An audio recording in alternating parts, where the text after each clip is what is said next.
My name is Umesh Gaikwad, NCC officer, 21 Maharashtra battalion Wardha. आज हम online class weapon training के बारे में देखेंगे। वेपन ट्रेनिंग जो एक सोल्जर के लिए बहुत ज़रूरी है। हथियार की जानकारी रखना एक जवान को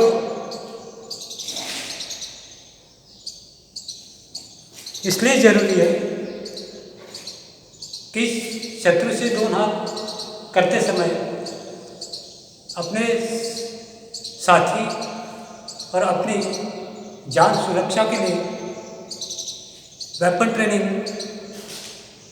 कारगर साबित करता है। इसमें सोल्जर प्रशिक्षण में कुशल हो। एनसीसी कैडेट वेपन ट्रेनिंग में ज़्यादातर अच्छी सिखलाई प्राप्त करे और ज़्यादा से ज़्यादा फायरिंग रेंज पर, मस्कटरी पर योग्य समय आने पर उसका इस्तेमाल करें। इसलिए वेपन ट्रेनिंग और साथ ही एनसीसी कैडेट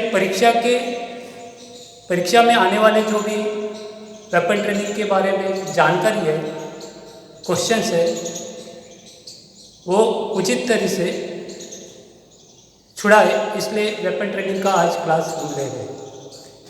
सबसे पहले हम लोग जेडी जो है junior division wing weapon training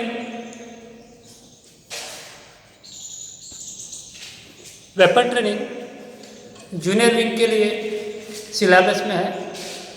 तो ऑल ओवर इंडिया के जो भी जेडी कैडेट्स हैं उनको 20.22 राइफल के बारे में जानकारी, विशेषताएं, उसके पार्ट्स क्या क्या होते हैं, तो ये सब हमको उधर पूछते हैं।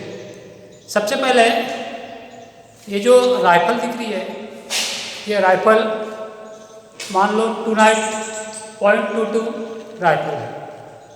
इसकी जानकारी हम अभी देखेंगे। मस्कटरी पर पहले इसका ट्रेनिंग कैडेट्स को दिया जाता है। उसके बाद में हमारे पीआई स्टाफ यह भी इस हथियार के बारे में बच्चों को जानकारी देते हैं। ये जो .22 राइफल है, इसका हम लोग वेट देखेंगे। वेट इसका तो 6 पाउंड इसका वेट है। इसका 6 पाउंड वेट है। और साथ ही इसकी जो लंबाई है, यहाँ मजल से लेके बट प्लेट तक, ये बट प्लेट है, इसका मजल से लेके बट प्लेट तक का जो इसका लंबाई है, इसका लंबाई है 43 इंच, 110 सेंटीमीटर जिसको हम कहते हैं, 110 सेंटीमीटर। वेट है इसका 6 पाउंड। और इसका कैलिवर जो है, कैलिवर 0.22 कैलिवर है। इसका कैलिवर जो है 0.22 का कैलिवर है। साथ में इसका जो रेंज है, इसका ये राइफल का जो रेंज है, ये राइफल का रेंज 25 गज है, 25 मीटर, 25 मीटर इसका रेंज है। इसका कारगर रेंज, इसका रेट ऑफ फायर 1 मिनट में 5 round. Rate of fire normal जो फायर है वो 5 राउंड होते हैं। और इसका रैपिड फायर अगर देखेंगे हम, तो इसका रैपिड फायर 1 मिनट में 10 से 15 राउंड प्रति मिनट ये रैपिड फायर कर सकता है। साथ में इसका मजल वेलोसिटी जो है 1030 फीट प्रति सेकंड है। मजल वेलोसिटी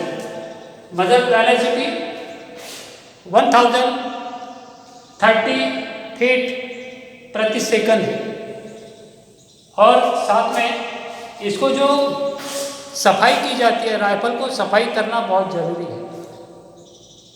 फायरिंग के पहले और फायरिंग के बाद अपने शस्त्र जांच की जाती है, तो उसकी सफाई भी होना बहुत ज़रूरी है। फायरिंग के पहले अगर कोई राउंड चैम्बर में फंसा ना हो, जंग चढ़ा हो, तो उसको हम पहले ही उसको चेक करने के बाद साफ कर सकते हैं। उसके बाद फायर होने के बाद में भी ये राइफल कोई भी हथियार जो है वो हमको साफ करके कोथ में रखना पड़ता है। कोथ मीन्स क्या कि जहाँ शस्त्र रखे जाते हैं उसको कोथ कहा जाता है आर्मी में।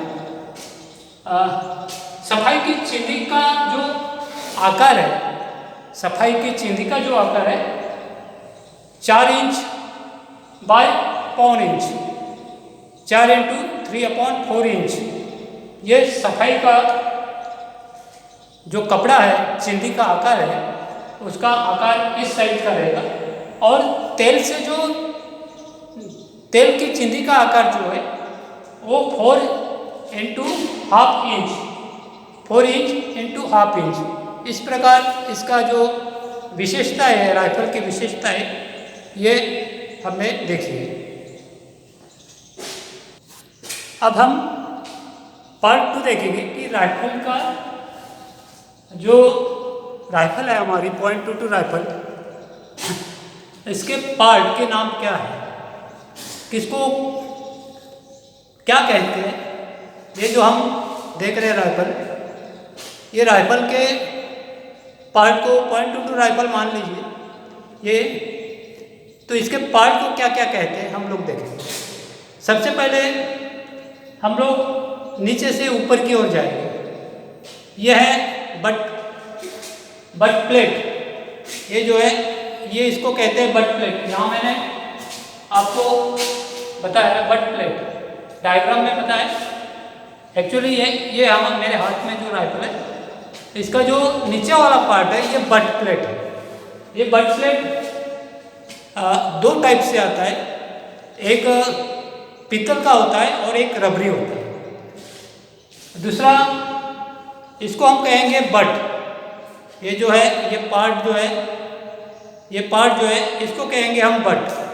ये जो पार्ट है इसको हम कहेंगे बट, इसको कहेंगे स्मॉल ऑफ द बट, ये जो है स्मॉल ऑफ द बट। उसके बाद में यहाँ पे बोल्ट आता है, एक .22 में बोल्ट आएगा, यहाँ पे बोल्ट है, जो बोल्ट को .22 में बार बार आगे पीछे करना पड़ता है। चेम्बर में राउंड डालने के बाद, फायर करने के बाद फिर से बोल्ट को पीछे करना है, फिर से राउंड डालना है, फिर से बोल्ट को आगे ढकेलना है। तो उस कार्रवाई में बोल्ट का ज़्यादा यूज होता है, बोल्ट। फिर बाद में है प्रोटेक्टर, उसके आगे जो आएगा ये प्रोटेक्टर, यहाँ पे होगा प्रोटेक्टर, ये जो दिख रहा है ये प्रोटेक्टर। उसके बाद में बैक सिंक, ये जो है ये बैक सिंक है, इधर बैक सिंक कहेंगे। उसके बाद में आउटर बेल्ट, ये जो है ये दिख रहा है, ये आउटर बेल्ट जहाँ सीलिंग कड़ी लगी है, ये आउटर बेल्ट यहाँ .22 को यहाँ पे रहेगी आउटर बेल्ट। फिर 4 साइड टिप, ये दिख रहा है हथियार में 4 साइड टिप, इसको कहेंगे 4 साइड टिप। उसके बाद में यहाँ पे होता है मजल, यहाँ पे होगा मजल के बाद में नीचे साइड में .22 को रिंग बोनेट रहता है, जहाँ बोनेट को फिट करना पड़ता है, यहाँ पे रिंग बोनेट। उसके बाद में उसके बाद में ट्रिगर आया है यहाँ पे, ये जो ट्रिगर दिख रहा है, और ये ट्रिगर गार्ड, ये है ट्रिगर गार्ड। और उसके बाद में पहले इधर मैगजीन होता है, मैगजीन, ये है सीलिंग कड़ी, ये सीलिंग कड़ी अपर और लोअर, अपर सीलिंग कड़ी, लोअर सीलिंग कड़ी।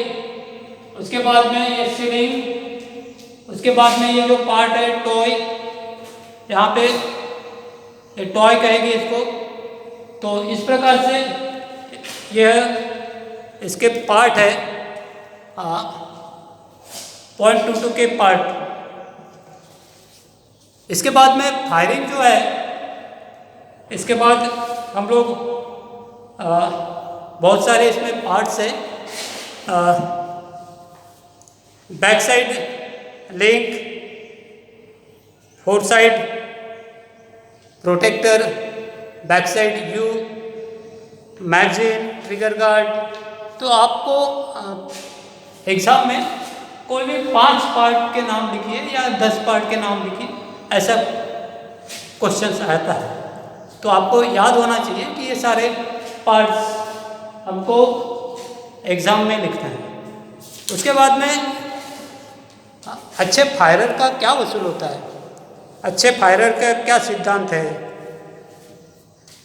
अच्छे फायरर के सिद्धांत जो है वो 3 है। अच्छे फायरर का सिद्धांत 3 है। मजबूत पकड़, पहला मजबूत पकड़, उसके बाद में दुरुस्त शिस्त और करेक्ट ट्रिगर ऑपरेशन। ये 3 प्रकार, 3 सिद्धांत फायरिंग के हैं। तो एक निशाना लगाना है या सोल्जर को निशाना लगाना है, तो उसके क्या वसूल है, अच्छे फायरर के वसूल क्या है। तो 3 वसूल है। करेक्ट एमिंग यानी सही निशाना लगाना, करेक्ट एमिंग, और करेक्ट ट्रिगर ऑपरेशन, कंधे में ठीक से उसको पकड़ना है, शोल्डर में, करेक्ट एमिंग, और correct trigger operation, correct holding, correct trigger operation, aiming, holding and correct trigger operation. यह 3 जो सिद्धांत है फायर के, अच्छे फायरर के वसूल जो है सिद्धांत जिसे कहते हैं, वो 3 है। तो यहाँ तक की जानकारी, किसी को सवाल नहीं है तो यहाँ तक की कार्रवाई को स्थगित करते। जय हिंद, जय भारत।